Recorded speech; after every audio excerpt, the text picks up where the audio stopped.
Hello students, তোমাদের সকলকে স্বাগত। আজকে তোমাদের রায় ও মার্টিন প্রশ্নবিচিত্রার ক্লাস 7-এর পরিবেশ ও বিজ্ঞানের মডেল সেট 1 করে দেখাবো। তো চলো শুরু করা যাক। প্রশ্নটি হয়েছে Lake Town Government Sponsored Girls High School থেকে। প্রথম চলো দেখে নিই ফিজিক্যাল সায়েন্স। একটা দিকে কী বলেছে, সঠিক উত্তরটি নির্বাচন করে লেখো।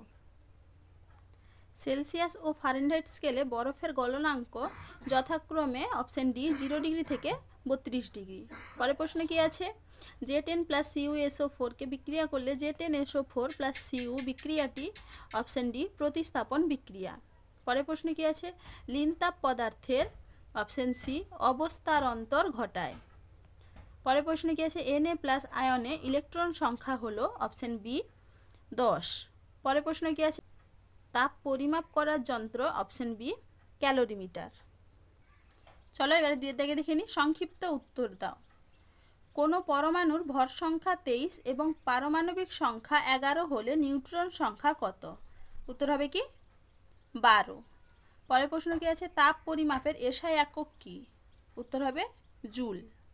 পরের প্রশ্ন কি আছে, পরিবর্তনশীল যোজ্যতা দেখা যায় এমন একটি মৌলের নাম ও চিহ্ন লেখো। উত্তর হবে কি তামা, চিহ্ন হবে Cu। পরের প্রশ্ন কি আছে, 10 গ্রাম বরফকে 10 গ্রাম জলে পরিণত করতে কত পরিমাণ তাপের প্রয়োজন হয়? উত্তর হবে কি 800 ক্যালোরি। চলো 3 থেকে প্রশ্নের উত্তরটা দেখে নিই। নিম্নলিখিত প্রশ্নগুলির উত্তর দাও। একটি বস্তুর উষ্ণতা 20 ডিগ্রি সেলসিয়াস হলে ফারেনহাইট স্কেলে তার মান কত? দেখো উত্তরটা আমি এখানে খাতায় করে দিয়েছি, তোমরা একটু দেখে নাও। পরের প্রশ্ন কি আছে, প্রদত্ত যৌগগুলির সংকেত লেখো।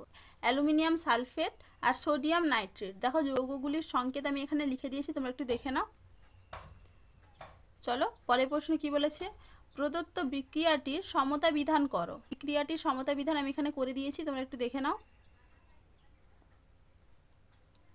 এবারে দেখে নি পরের প্রশ্ন কি আছে, মাটির কলসিতে জল ঠান্ডা থাকে কেন? এটা তোমরা তোমাদের টেক্সট বইতে 13 নম্বর পৃষ্ঠায় দেখবে, সেখানে তোমরা পেয়ে যাবে, সেখান থেকে দেখে নিবে। চলো এবারে দেখি লাইফ সায়েন্সের কি আছে প্রশ্ন।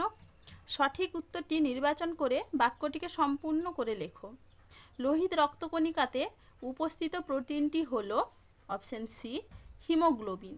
পরের প্রশ্ন কি আছে, দৃষ্টিশক্তি রক্ষাকারী ভিটামিনটি হলো অপশন বি ফ্যাটে দ্রবণীয়।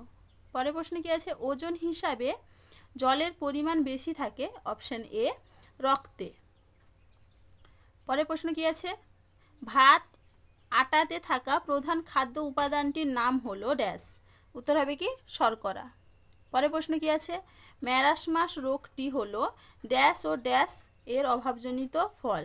উত্তর হবে কি প্রোটিন ও শক্তির। পরের প্রশ্ন কি আছে, ড্যাশ হলো একটি ফাইটোকেমিক্যাল। উত্তর হবে কি কেরোটিন। চলো দেখে নি পরের প্রশ্ন কি আছে।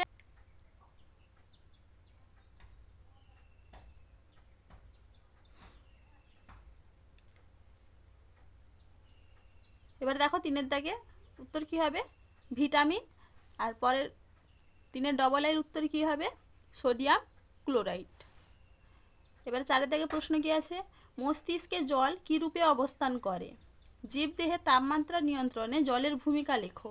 এটা তোমরা তোমাদের রায় মার্টিন সহায়িকায় 272 পেজে 48 নম্বর পেজে দেখবে, সেখানে পেয়ে যাবে। 272 পেজে 48 নম্বর প্রশ্নের উত্তর দেখবে, সেখানে তোমরা পেয়ে যাবে। পরের প্রশ্ন কি আছে, উদ্ভিজ ও প্রাণীজ উৎস থেকে প্রাপ্ত একটি করে প্রোটিন সমৃদ্ধ খাদ্যের নাম লেখো। এটা তোমরা তোমাদের টেক্সট বইতে 152 পৃষ্ঠায় পেয়ে যাবে, সেখানে দেখবে। পরের প্রশ্ন কি আছে, প্রোটিনের 2টি গুরুত্বপূর্ণ কাজ উল্লেখ করো। এটা তোমরা তোমাদের রায় মার্টিন সহায়িকায় 260 নম্বর পেজে 13 নম্বর প্রশ্নের উত্তর দেখবে, সেখানে পেয়ে যাবে, সেখান থেকে দেখে নিবে। পরের প্রশ্নে কি আছে, সালোক সংশ্লেষ কাকে বলে? এটা তোমরা তোমাদের রায় মার্টিন সহায়িকায় 285 নম্বর পেজে 77 নম্বর প্রশ্নের উত্তর দেখবে, সেখানে তোমরা পেয়ে যাবে, সেখান থেকে দেখে নিবে। পরের প্রশ্নে কি আছে, BMI বা দেহ ভর সূচকের সূত্রটি লেখো।